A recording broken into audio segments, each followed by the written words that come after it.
Kung inakala mo na makakalis kayo rito ng buhay ay nakakamali ka. Hindi kami papayag na wala kaming maihahandang tao sa pista namin bukas. Ang lugar na ito ang magiging libingan niyong apat. Oh my God! Anong halimaw yan? Isa yung aswang, Mara. At lahat ng nakatira sa baryong to, kasama na ang Lola Rosa na ito, ay mga aswang. Yung mga aswang, papunta na sila rito. Bilisan mo, pre! Paandarin mo na itong sasakyan! Kabalo version 2.0.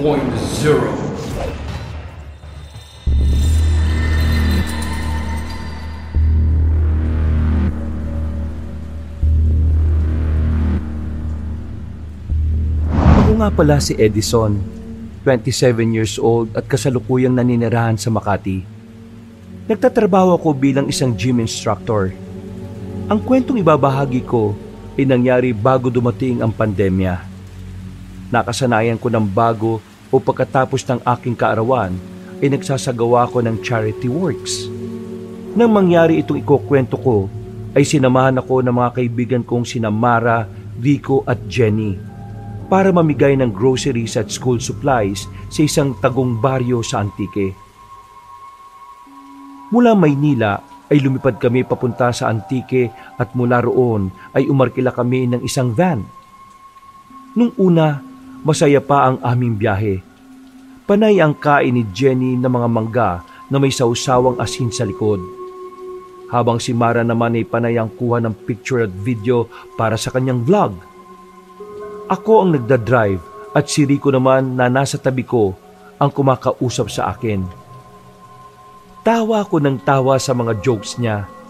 Pero nang sumapit na ang dilim at nagsimula ng umulan ng malakas, ay doon na nagsimula ang problema.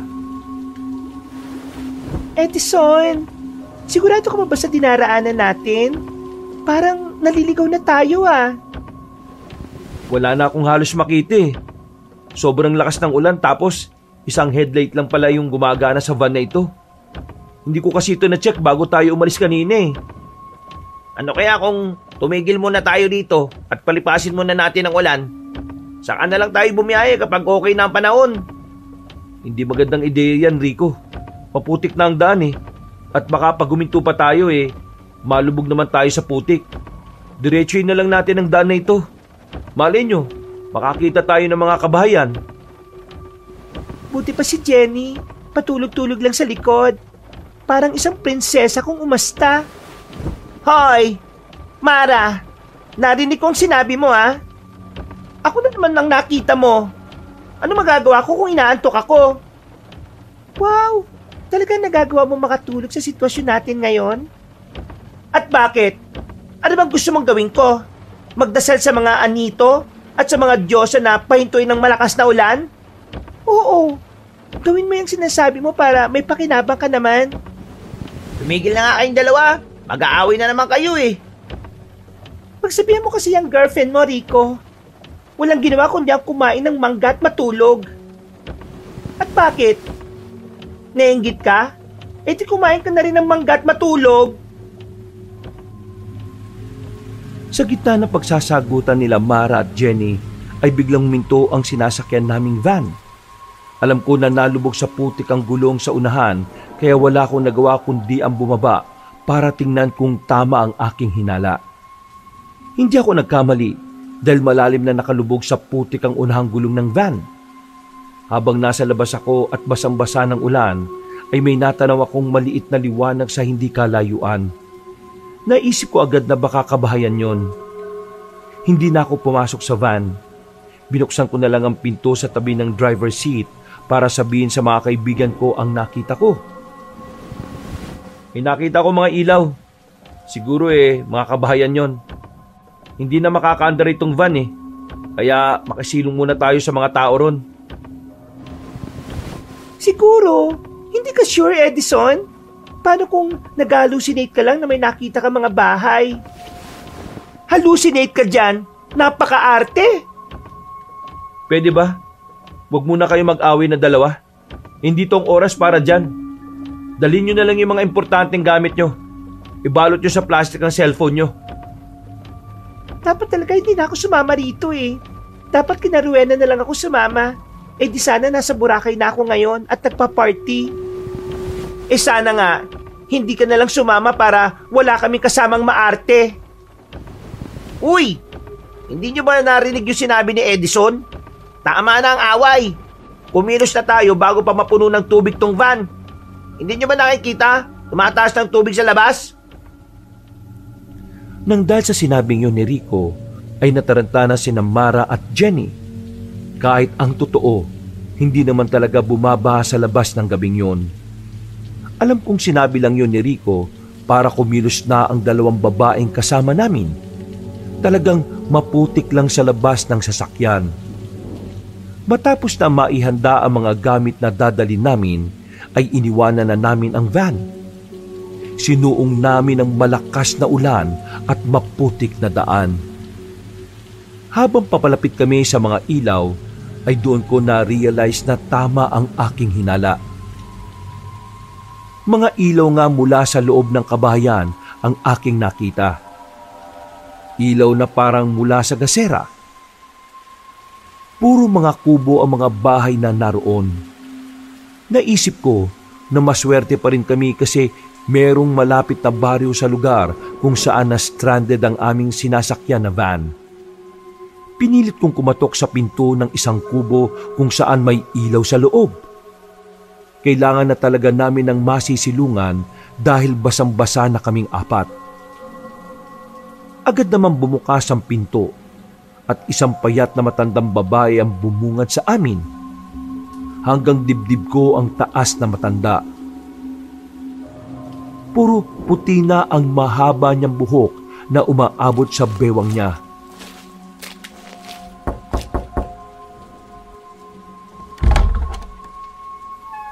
Sino kayo? Anong kailangan ninyo? Pasensya na po sa pang-aabala. Pero kailangan po kasi namin ng masisilungan eh. Lumubog na po kasi sa putik yung van na sinasakyan namin at hindi po makaandar. Baka po pwedeng dito muna kami magpalipas ng gabi sa bahay ninyo. O kaya hanggang sa tumigil lang po ang ulan. Nako, kawawa naman kayo. Tingnan nyo at basang-basa na kayo sa ulan. Baka makasakit pa kayo niyan. Ano pang nangyari at napunta kayo dito sa lugar namin? Dito ba talaga tayo magchichikahan, Lola? Papapasukin mo ba kami o hindi? Kasi kung hindi, hahanap na lang kami ng ibang bahay. Ay, oo nga pala. Pasensya na at natuwa lang ako kasi ngayon lang ako nagkaroon ng bisita sa aking bahay. Tuloy kayo sa aking munting bahay. Pagpasensya nyo na nga lang at medyo makalat. Nang gabing yon, sa kabila ng kamalasan na aming inabot, ay naisip ko na may maganda pa rin palang pwedeng mangyari. At yon ay ang pagpapatuloy na matandang babae na nakilala namin sa pangalan na Lola Rosa. Hinayaan niya kaming magpalit ng tuyong damit sa maliit niyang banyo. Ginawan niya rin kami ng salabat para mainitan ang aming katawan. Bukod doon, ay hinayaan din niya kaming matulog sa bahay niya. Ipinaglatag niya kami ng banig sa kawayang sahig ng kubo niya at binigyan kami ng manipis na kumot na pangontra sa lamig. Inaasahan ko na pagsapit ng umaga ay hihinto na ang ulan pero nagkamali ako. Patuloy pa rin ang malakas na buhos ng ulan pero mukha namang walang bagyo. Kaya naman, hindi na kami umasa na makakalis kami sa baryo na yon sa araw na yon. Sa almusal ay naganda si Lola Rosa ng mainit na kape at nilagang saging na saba para pagsaluhan namin. Pasensya na kayo kung yan lang ang may papakain ko sa inyo, ha? Yan lang kasi ang meron ako eh. Naku, kami nga po ang dapat na humingi ng pasensya sa inyo kasi malaking abala pa itong nagagawa namin sa inyo. Pero ganito po ba talaga ang panahon dito sa lugar ninyo? Hindi naman. Nagkataon lang na Nobyembre kaya talaga namang maulan dito. Ay, oo nga pala. Saan nga pala ang tungo ninyo talaga? Sa Mabuyong po. Malapit na po ba yun dito? Ay naka! Malayo pa ang Mabuyong dito sa amin. siguro aabutin pa kayo ng 3 oras. Saka, nasa maling daan kayo. Kung inyong maaalala may 2 magkasangang daan kayo na nadaanan bago kayo makarating dito. Dapat ay sa kaliwa kayo dumaan. Sabi ko na nga ba naligaw na tayo nung bumabiyahe tayo kagabi. Parang wala naman ako natanda na may sinabi kang naliligaw tayo Paano mo maririnig? Itulog ka. Manahimik ka na nga lang, Jenny. Nako, pagpasensya nyo na po sina Mara at Jenny Mahilig talaga sila mag-away Ayos lang. Nakakaliw nga silang panoorin. Matanong ko lang, ano pala ang gagawin nyo sa Mabuyong? Mamimigay po kami ron ng mga grocery at gamit sa eskwelahan ng mga bata. Birthday ko po kasi nung nakaraang linggo At nakakasanayan ko na pong tumulong sa mga nangangailangan kasama ang mga kaibigan ko tuwing birthday ko. Nakakatuwa naman kayo dahil napakabuti ng inyong mga puso. Hayaan nyo. At kapag tumila na ang ulan, ay sasamahan ko kayo sa Mabuyong kung ayos lang sa inyo. Para hindi kayo mapunta sa kung saan-saan. Labis akong nagpapasalamat sa alok na yon ni Lola Rosa. Malaking bagay yon dahil sa totoo lang ay hindi ko na rin alam kung paano kami makakarating sa Mabuyong. Yun ay sa dahilan na walang signal sa lugar na yon kaya hindi namin magagamit ang navigation app sa aming mga cellphone. Hapon na nang bahagyang humina ang ulan. Bumalik kami ni Rico sa van upang i-check yun. Nanlumo kami dahil talagang nabalaw sa putik ang gulong na yon sa unahan. Kahit anong gawin namin ay hindi namin magawang maialis yun sa putik. Ano nang gagawin natin ngayon, pre? Mukhang wala nang pag-asa na maialis natin sa putik tong van. Ay nako, kaya nga Pero hindi tayo pwedeng sumuko. Kailangan natin makarating sa Mabuyong. At baka bigla na naman lumakas ang ulan Ang mabuti pa tawagin mo sina Jenny at Mara para meron kang makatulong sa pagtutulak. Sinunod ni Rico ang inutos ko sa kanya. Pero nang bumalik siya, ay si Mara lang ang kasama niya. Ayon kay Mara, ay nag-inarte na naman daw si Jenny at ayaw nitong magtulak. Sinabi ko na hayaan na lang namin at baka pagod lang si Jenny. Kaya sina Rico at Mara na lang ang nagtulak ng van habang ako'y nasa driver's seat at tinatapakan ng gas para umabante ang sasakyan. Matapos ang ilang minuto, ay nagtagumpay kaming may ahon sa putik ang unahang gulong ng van. Sobrang saya naming tatlo dahil alam namin na makakaalis na kami sa lugar na yon. At makakapunta na kami sa Mabuyong. Bumalik kami sa kubo ni Lola Rosa. Naabutan namin na kausap ni Jenny ang matandang babae. Ipinaalam namin sa kanya na maaari na kaming umalis. Ay, aalis na pala kayo. Sayang naman nagluto ako ng tanghalian. Dinamihan ko pa naman ang sinaing dahil ang akala ko dito kayo kakain. Ay, ganun po ba? Pwede naman po kaming kumain muna. Pagkatapos saka kami aalis. Ay, talaga ba? Napakasaya ko naman. Ay, sige. Titingnan ko muna yung niluluto ko sa likod. Edison, bakit hindi pa tayo umalis ngayon? Ayoko na sa bahay na ito. Ang sikip at ang baho. Uy, huwag kang maingay, Mara. Baka marinig ka ni Lola Rosa. Nakakaya sa kanya. Tinulungan na nga niya tayo tapos ganyan pa sinasabi mo. Ay naku, wala kang pakialam. Saka sigurado ko na pagkatapos niya tayong samahan papunta sa Mabuyong hihingi yan ng pera. Hoy, ang judgmental mo naman, Mara. Ang hirap mo palang tulungan kasi pag-iisipan mo ng masama. Kinakausap pa kita. Hoy, tama na yan. Nag-aaway na naman kayong dalawa Jenny, umiyos ka na nga muna dyan kay Mara. At alam mo namang palaging mainit ang ulo niyan. Wow, bakit sa tono ng pananalita mo parang ako pa ang may kasalanan Pagbuli ko kayo ni Jenny. Bago pa tuluyang mauwi sa sagutan at away ang pag-uusap ng mga kaibigan ko, ay pumagitna na ako sa kanila. Ipinaalala ko na nasa ibang bahay kami, kaya nakakaya kung doon pa sila mag-aaway. Hindi nagtagal ay naghain na ng tanghalian si Lola Rosa. Nilagang baboy ang ulam namin na tamang-tama sa malamig na panahon. Marami kaming nakain at talagang nabusog kaming magkakaibigan dahil masarap ang luto ni Lola Rosa. Sandali lang kaming nagpahinga bago kami nagdesisyon na umalis na. Gaya ng ipinangako ni Lola Rosa ay sinabi niya na sasamahan niya kami sa Mabuyong. Pinauna ko na ang 3 kaibigan ko sa van dahil kinailangan ko pang gumamit ng banyo. Pagkatapos kong gumamit ng banyo ay nagtaka ako dahil nakukunin ko na ang susi ng van sa ibabaw ng lamesa kung saan kami kumain ay wala na yun roon. Hinawakan ko ang susi sa aking bag pero kahit doon ay wala rin yun. Medyo kinabahan na ako ng sandaling yon. Nakita ko si Lola Rosa sa labas kaya nagtanong ako sa kanya. Lola, may nakita po ba kayong susi ng sasakyan dun sa lamesa sa loob? Aba wala ko nakikita. Kanina pa ako narito at hinihintay kita eh.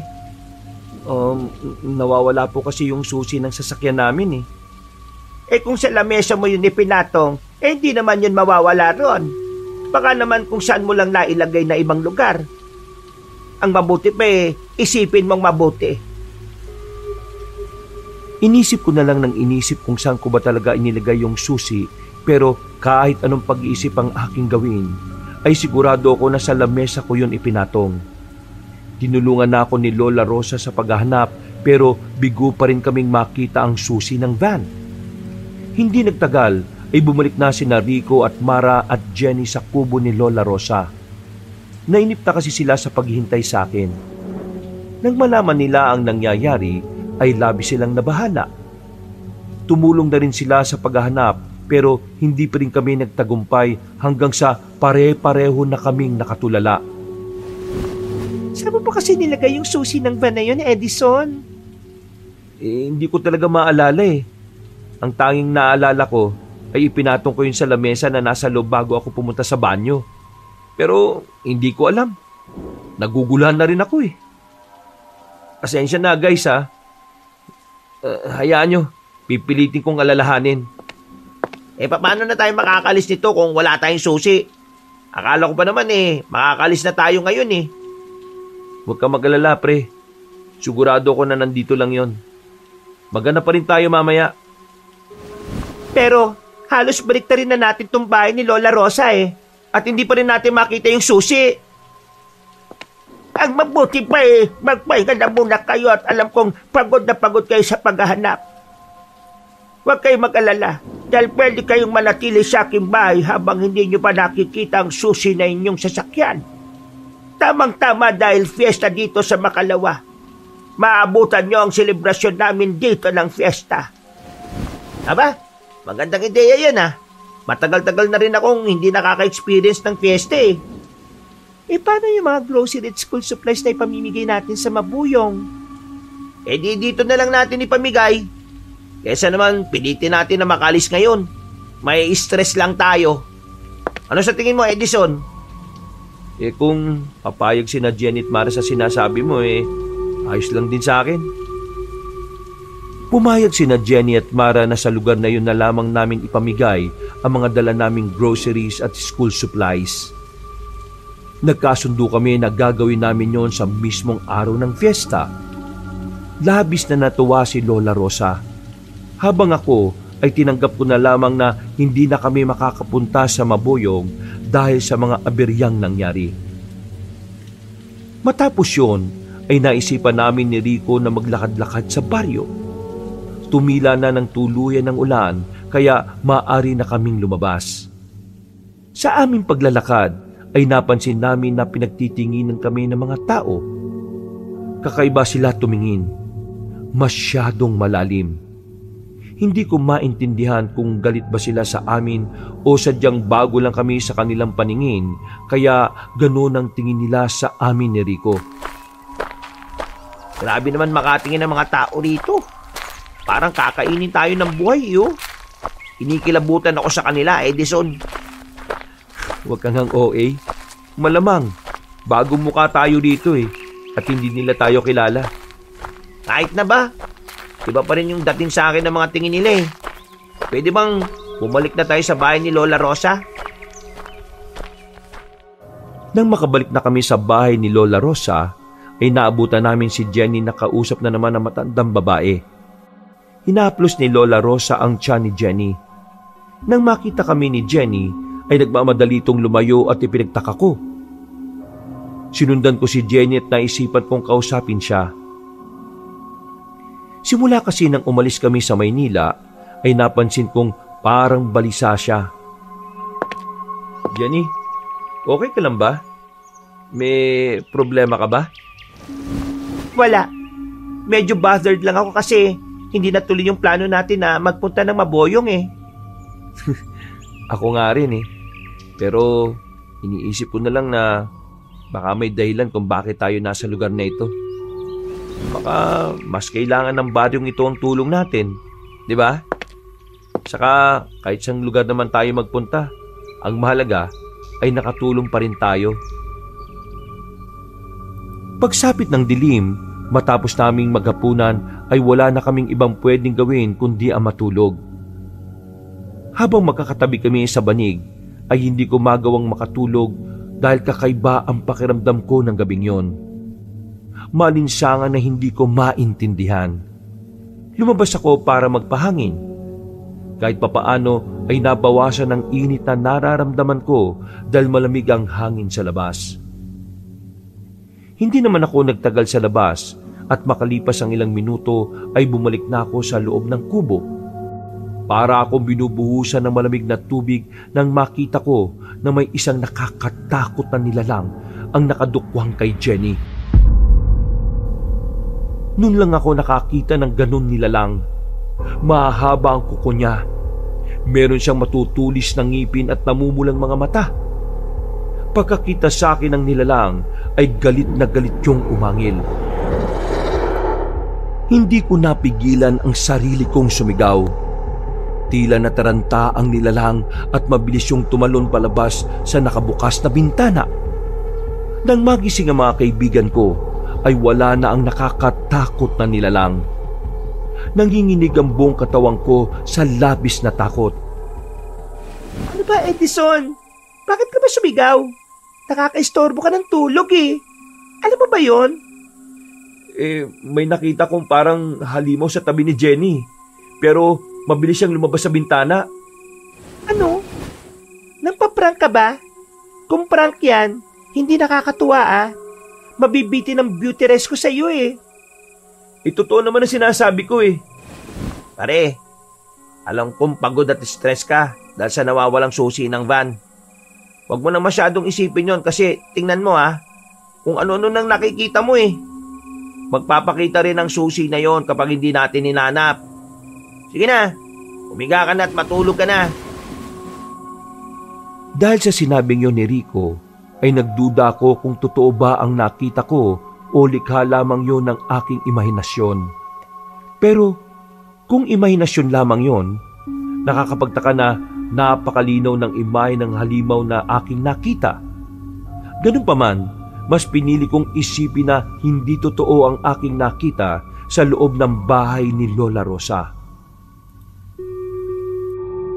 Nang sumunod na araw, ay hindi pa rin nawala sa utak ko yung nakakatakot na nilalang na nakita ko nung gabi. Sa tuwing pumipikit ako, ay nakikita ko pa rin siya. Ginawa ko na lang abala ang sarili ko sa paghahanap ng nawawalang susi ng van habang ang mga kaibigan ko ay lumabas para maglakad-lakad. Hanggang sa nakita ko si Lola Rosa na may kausap na dalawang lalaki. Parang sobrang seryoso ng pinag-uusapan nilang tatlo. Bigla silang tumingin sa akin ng sabay-sabay na parang naramdaman nila na nakatingin ako sa kanila. Mabilis akong nagtago sa likod ng pinto hanggang sa malakas na kumalabog ang aking dibdib. Alam ko sa sarili ko na wala akong dapat na ikatakot sa kanila. Pero nang sandaling yon ay parang sinabi ng aking katawan na dapat akong matakot sa dahilang hindi ko nalalaman.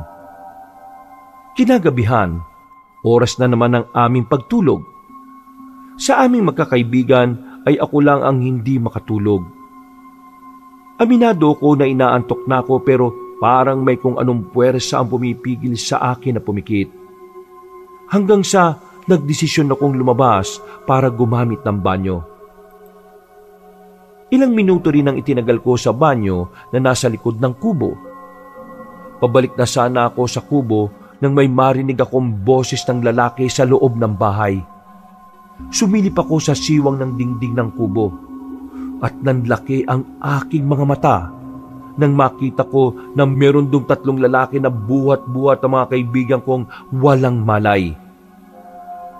Kung paanong nawala ng malay ang mga kaibigan ko ay hindi ko alam. Naroon din si Lola Rosa na kausap ang 3 lalaki. Akala ko ba'y 4 ito? Nasaan ang isa? Hindi ko alam. Pero malamang naglakad-lakad lang yon. Hayaan nyo't ako nang bahala sa kanya. Madali lang mapaniwala ang isang yon. Kapag sinabi ko sa kanya na iniwan siya ng mga kaibigan niya, paniguradong maniniwala yon. Sigurado ka ba dyan, Aling Rosa? Andyan ba? Bukas na ang pista natin mga aswang. Kulang ang 3 tao para sa mga aswang na narito. Sinasabi na ako ng bahala Basta, sa akin ang puso ng isa sa mga yan. Dahil ako ang dahilan kung bakit meron tayong maihahanda sa pista bukas.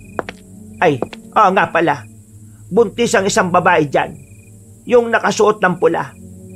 Akin din ang sanggol na nasa sinapupunan yan. Nanlamig ang buong katawan ko sa aking narinig. Hindi ako makapaniwala na ang baryong napuntahan namin ay baryo pala ng mga aswang. At sa gaganapin nilang fiesta bukas ay kami ang kanilang ihahanda. Isa rin sa gumulat sa akin ay nang malaman kong buntis si Jenny. Narealize ko na kaya pala ang takaw niya sa mangga na may asin at palagi siyang inaantok ay dahil nagdadalang tao siya. Hindi agad ako nakagalaw sa aking kinatatayuan. Hanggang sa inilabas na ng mga lalaki ang mga kaibigan ko. Inalis ko ang takot sa aking dibdib. Inisip ko na hindi kami pwedeng mamatay sa lugar na yon at kailangan kong iligtas sa mga kaibigan ko. Sinundan ko ang mga lalaki. Ikinulong nila ang mga kaibigan ko sa isang kulungan gawa sa kawayan. Itinali rin ng mga lalaki ang kamay at paa ng mga kaibigan ko at nilagyan ng busal ang mga bibig. Umalis ang 3 lalaki habang ang isa ay nagbantay sa kulungan. Sa laki ng katawan ng lalaki, alam ko na hindi ko siya kayang labanan. Isa pa, kapag naging aswang yon, ay mas lalo akong walang magiging laban sa kanya. Nang sandaling yon, ay pinag-isipan ko ng maigi ang magiging plano ko. Narealize ko rin na lahat ng kabaitang ipinakita ni Lola Rosa sa amin ay pagpapanggap lamang. Naisip ko rin na malaki ang posibilidad na ginawa ni Lola Rosa ang lahat para hindi kami makaalis sa lugar na yon. Doon ko na naisip na pwede rin si Lola Rosa ang kumuha ng susi ng aming sasakyan para hindi kami makaalis. Mas lalo kong tinapangan ang aking sarili. Nangako ko na makakalis kami ng mga kaibigan ko sa baryong yon ng buhay sa gabing yon. Tahimik akong naglakad pabalik sa kubo ni Lola Rosa. Pinilit kong alisin ang kabang nararamdaman ko. Pagpasok ko sa kubo ay umakto ako ng normal. Agad kong nakita si Lola Rosa na nakaupo sa may hapagkainan. May sindi ang gaserang nakapatong sa lamesa. Di saan? Nandito ka na pala. Saan ka ba nagpunta at kanina ka pa wala? Hindi po kasi ako makatulog kaya naglakad-lakad na muna ako sa labas. Siguro po namamahay ako Ay, normal yan kapag wala ka sa sarili mong bahay. Teka, nasan po pala yung mga kaibigan ko? Lumabas din po ba sila? Umalis na sila. Ang sabi nila maglalakad sila hanggang sa bayan at Doon sila hihingi ng tulong para makaalis na kayo rito. Ano ho? Bakit hindi po nila ako hinintay? Saka ganitong oras talaga nila piniling umalis? Nagmamadali kasi sila. Gusto yata nila na bago sumikat ang araw nasa bayan na sila. Ay, oo nga pala. Ginawa kita ng salabat. Inumin mo ito para makatulog ka na. Ako, maraming salamat po. Mukhang kailangan ko nga po niyan. Lumapit ako kay Lola Rosa para kunin ang salabat. Umuusok pa yun na talatang napakainit. Hindi na ako nagdalawang isip pa at ibinuhos ko sa mukha ni Lola ang salabat. Malakas siyang napasigaw dahil sa sakit. Agad kong dinampot ang kutsilyong nasa batalan. Inikot ko sa liig ni Lola Rosa ang aking braso habang nasa likod niya ako sabay tutok ng kutsilyo sa tagiliran niya. Walang yaka! Bakit mo ako binuhusan ng salabat? Wala kang utang na loob! Matapos ko kayong tulungan ay ito bang higaganti mo? Alam ko na ang lahat. Narinig ko ang pinag-usapan niyo ng mga lalaking kumuha sa mga kaibigan ko. Alam ko mga aswang kayo at bukas ay ihahandaan niyo kami sa fiesta. Ngayon, sabi mo sa akin kung nasaan ang susi ng sasakyan namin. Kapag hindi mo sinabi, ipapatayin kita! Hindi agad ibinigay ni Lola Rosa ang susi sa akin. Pero nang tinakot ko pa siya ng husto, ay wala na siyang nagawa kundi sabihin na ang susi ay nasa maliit na kahon na nakalagay sa maliit na aparador. Pagkakuha ko ng susi, ay isinama ko sa paglabas ng bahay si Lola Rosa, nalapno sa muka at nanginginig sa labis na takot. Tinahak namin ang daan papunta sa kinaroroonan ng mga kaibigan ko. Kung inakala mo na makakalis kayo rito ng buhay ay nakakamali ka. Hindi kami papayag na wala kaming maihahandang tao sa pista namin bukas.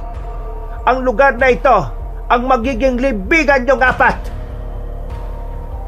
Isang malakas na halakak ang pinakawalan ni Lola Rosa, pero hindi ko siya pinansin. Hindi nagtagal ay nakarating na kami sa kinaroroonan ng aking mga kaibigan. Alam kong gising na sila dahil gumagalaw ang kulungan na parabang ginagawa nila ang lahat para makawala. Nang makita ko ng lalaking nagbabantay doon ay agad yung nag-anyong aswang. Susugod na sana sa akin ang aswang pero itinutok ko sa leeg ni Lola Rosa ang hawak kong kutsilyo. Hindi ko pinakita sa lalaking aswang na natatakot ako sa kanya. Sige, subukan mo lumapit dahil papatayin ko matandang ito. Pakulan mo mga kaibigan ko. Bilisan mo. At baka kapag nainip ako isaksak ko na lang ang kutsilyong ito sa leeg nitong manloloko matanda na ito. Sundan mo ang sinabi niya. Ayoko pang mamatay. Bilisan mo. May pag-aalinlangan na pinakawalan ng aswang ang mga kaibigan ko. Ang aswang din ang nag-alis sa busal at tali sa kamay at paa nila. Nang makalabas na sila ng kulungan at pumunta na sila sa likod ko, ay alam kong hindi pa kami ligtas. Magiging kampante lang ako kapag tuluyan na kaming nakalayo sa baryong yon. Oh my God! Anong halimaw yan? Isa yung aswang, Mara. At lahat ng nakatira sa baryong to, kasama na ang Lola Rosa na ito, ay mga aswang. Nagkunwari isang tinutulungan tayo pero ang totoo gagawin nila tayong handa sa fiesta nila bukas. What? Anong tingin mo sa aming matanda ka? Buffet? Hindi kayo makakalabas ng buhay sa badyong ito. Mamamatay kayong lahat! Sinabi ko sa mga kaibigan ko na nasa akin ang susi ng sasakyan. Nagmamadali kaming nagtungo sa van habang hawak-hawak ko pa rin sa leeg si Lola Rosa. Nang sandaling yon ay isa-isa nang lumabas ang mga aswang sa kanilang mga bahay. Lahat kami ay napasigaw dahil hindi namin inakala na ganoon karami ang mga aswang sa baryong yon. Sa wakas, nakarating na kami sa van. Pinauna kong pinasakay ang mga kaibigan ko, habang si Lola Rosa ay malakas kong itinulak sa lupa. Napasubsob siya at nang humarap siya sa akin ay nasa anyong aswang na siya. Bago pa siya makatayo ay sumakay na agad ako sa driver's seat at binuhay ko na ang makina ng van. Yung mga aswang, papunta na sila rito! Bilisan mo, pre! Paandarin mo na itong sasakyan! Pinaandar ko ng paatras ang van upang makapagmaniobra ako. Pero biglang sumampa sa unahan ng van si Lola Rosa na nasa anyong aswang. Napasigaw kaming lahat dahil sa takot at gulat. Hanggang sa maisipan kong paandarin na mabilis ang van at saka ko biglang tinapakan ng preno. Tumalsik si Lola Rosa at nagpagulong-gulong yon sa lupa.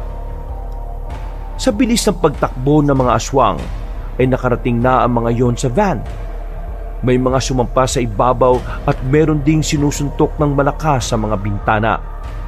Nag-iiyakan na sina Jenny at Mara sa likod. At sa hindi inaasahang pangyayari ay nabasag ang salamin na nasa tabi ni Mara.